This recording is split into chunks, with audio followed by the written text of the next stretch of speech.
So here we go. Story for today: The Cast of Ulthar by Howard Philips Lovecraft. It is said that in Ulthar, which lies beyond the river sky, no man may kill a cat, and this I can verily believe, as I gaze upon him who sitteth purring before the fire. For the cat is cryptic, and close to strange things which man cannot see. He is the soul of antique Egyptus, and bearer of tales from forgotten cities in Monroe and up here. He is the king of the jungle's lords, and heir to the secrets of hoary and sinister Africa. The Sphinx is his cousin, and he speaks her language, but he is more ancient than the Sphinx, and remembers that which she had forgotten. In Uttar, before ever the Burgesses forbade the killing of cats, there dwelt an old cotter and his wife, who delighted to trap and slay the cats of their neighbors. Why they did this know not. I say that many hate the voice of the cat in the night, and take it ill that cats should run stealthily about yards and gardens at twilight. But whatever the reason, this old man and woman took pleasure in trapping and slaying every cat which came near to their hovel. And from some of the sounds heard after dark, many villagers fancied that the manner of slaying was exceedingly peculiar. But the villagers did not discuss such things with the old man and his wife, because of the habitual expression on the white-haired faces of the two, and because their cottage was so small and so darkly hidden under spreading oaks at the back of a neglected yard. In truth, much as the owners of cats hated these old folk, they feared them more, and instead of berating them as brutal assassins, merely took care that no treated pet or mouser should stray toward the remote hovel under the dark trees. When through some unavoidable oversight a cat was missed, and sounds heard after dark, the loser would lament impotently, or console himself by thanking fate that it was not one of his children who had fast vanished. For the people of Ulthar were simple, and knew not whence it is all cats first came. One day a caravan of strange wanderers from the south entered the narrow cobbled streets of Ulthar.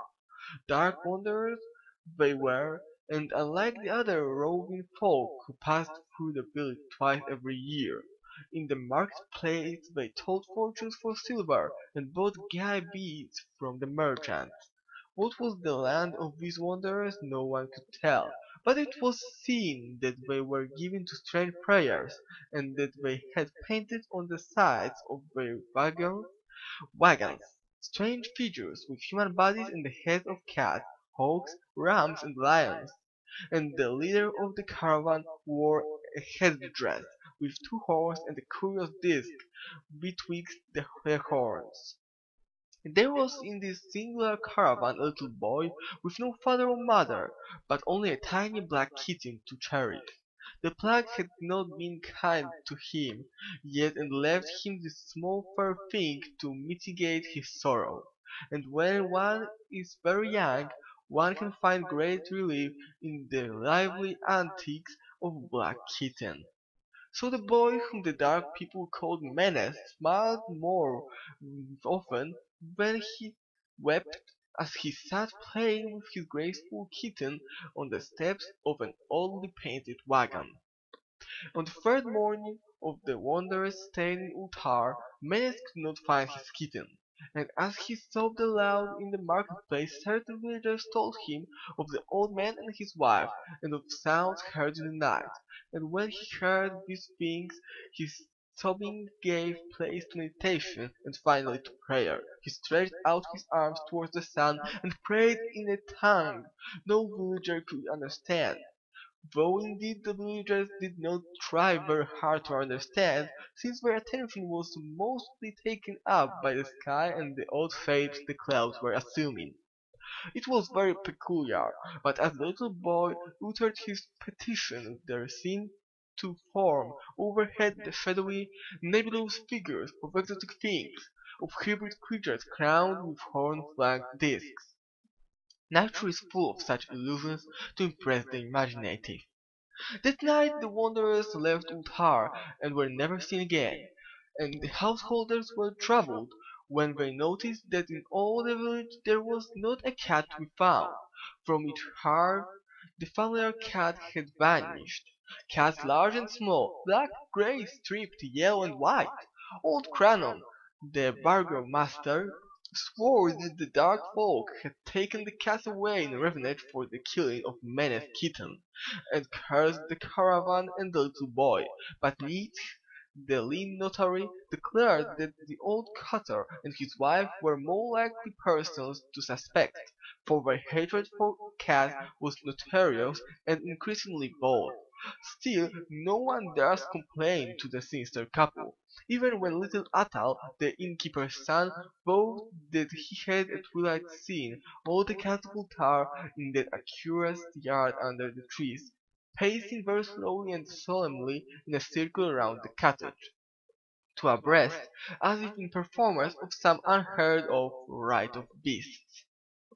The villagers did not know how much to believe from so small a boy, and though they feared that the evil pair had charmed the cats to their death, they preferred to their child the old cotter till they met him outside his dark and repellent yard. So Ulthar went to sleep in fine anger, and when the people awakened at dawn, behold, every cat was back at his accustomed hearth. Large and small, black, grey, striped, yellow and white, none was missing. Very sleek and fat did the cats appear, and sonorous with piercing content. The citizens talked with one another of the affair, and marveled not a little. Old Cranon again insisted that it was the dark folk who had taken them, since cats did not return alive from the cottage of the ancient man and his wife. But all agreed on one thing, that the refusal of all the cats to eat their portions of meat or drink their saucers of milk was exceedingly curious, and for 2 whole days the sleek, lazy cats of Ulthar would touch no food but only those by the fire or in the sun. It was usually a week before the villagers noticed that no lights were appearing at dusk in the windows of the cottage under the tree. Then the lean nymph remarked that no one had seen the old man or his wife since the night the cats were away.